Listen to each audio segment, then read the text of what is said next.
तो गांव के लोगों, मेरी बात सुनो। सिनेमा की दुनिया में एक नई हॉरर कॉमेडी का जन्म हुआ है। नाम है द भूतनी। ट्रेलर देख के थोड़ा लगा था कि कुछ नया मिलने वाला है, पर भगवान कसम मूवी देखने के बाद लग रहा है चलो आओ इस कॉमेडी के भूत की भूतियापंती से आपकी मुलाकात कराते हैं अपने स्टाइल में। वेल तो शुरू से शुरू करते हैं। आज से 200 साल पहले नहीं, उतनी पुरानी भी नहीं है कहानी। ये कहानी है कॉलेज और उसके स्टूडेंट्स की। इस कॉलेज में एक ट्री है, वर्जिन ट्री, मतलब ऐसे उसका नाम है वर्जिन ट्री। और कहानी में एक भूतनी जो वैलेंटाइंस डे पे हर साल वहां आती है, प्यार में डूबी हुई एक लाश जिंदा लोगों का त्योहार मनाने। इस बार वो इन भाई साहब के पीछे पड़ गई है, जिनके पास कुछ ही दिन का टाइम बचा है उससे छुटकारा पाने के लिए। एंड इसलिए ये लोग बुलाते हैं घोस्टबस्टर को। बस इसी के अराउंड घूमता है पूरा प्लॉट। आपका आवाज किधर देखेले लगता है मेरे को। इसका प्लॉट स्त्री के ब्लूप्रिंट को उठा के ही बनाया गया है, बट फ्रेंकली स्पीकिंग मुझे उससे कोई ज़्यादा दिक्कत नहीं है। किसी चीज़ से इंस्पिरेशन लेना बिल्कुल भी बुरी बात नहीं है, बट इंस्पिरेशन अगर लो तो ढंग से लो ना भाई। स्त्री के चलने के पीछे सबसे बड़ा कारण था उसकी स्टार कास्ट। एक एक बंदा हीरा है उसमें। एंड यहाँ बाकी सबको तो छोड़ो, भूतनी ढंग की नहीं है यार।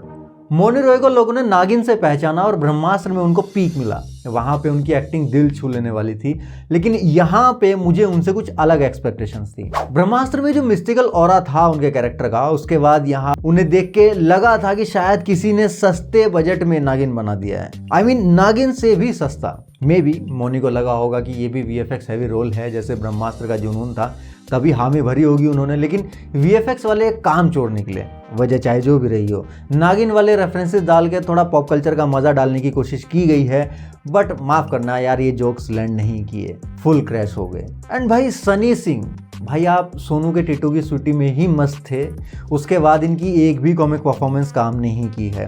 यहाँ पे जानबूझ के इतना ज़्यादा फनी बनने की कोशिश की जा रही थी। कभी कभी इनके एक्सप्रेशंस खुद बोल रहे थे कि भाई हंसो, मैं फनी हूँ, लेकिन ऑडियंस बोल रही थी कि हंसना था क्या। मैं सही बता रहा हूँ, भूतनी से ज़्यादा डर मुझे सनी सिंह के जोक से लग रहा था।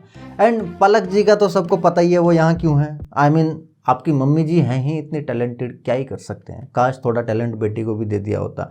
संजय दत्त साहब लिटरली मार्वल के ब्लेड का पैरोडी वर्जन बन के घूम रहे हैं। डायरेक्टर को पता था लोग मजाक उड़ाएंगे, इसलिए मूवी में खुद ही इस पर कमेंट भी कर दिया, self awareness. But frankly Sanju Baba के कुछ एक जोक्स तो सही लगे, लेकिन बाकी सब फुसी हो गए यार, क्योंकि एक्शन ज़्यादा था और वो एक्शन फीका क्यों पड़ गया उस पर आगे आएंगे। वैसे मेरे थिएटर में संजय दत्त का एक डायलॉग बीप कर दिया गया था, वही जो ट्रेलर में था। आपके यहाँ पे भी हुआ था क्या?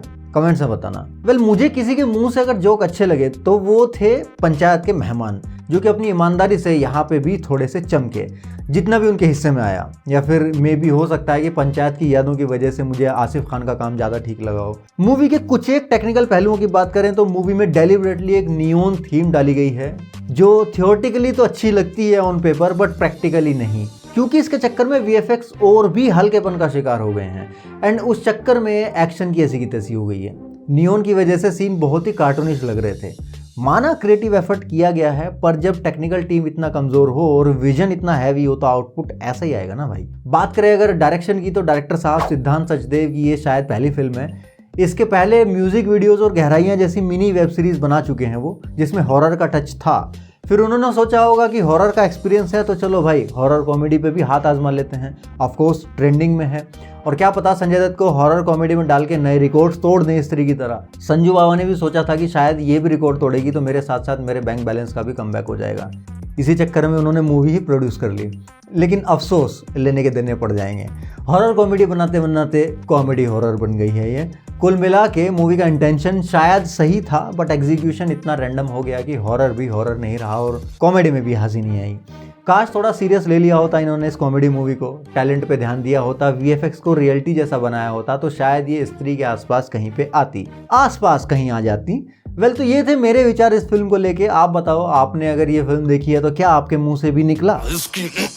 नीचे कमेंट्स में बताओ। और अगर रिव्यू पसंद आया तो भाई वीडियो को लाइक और चैनल को सब्सक्राइब करना मत भूलना। हम मिलते हैं नेक्स्ट वीडियो में, तब तक के लिए सायोनारा।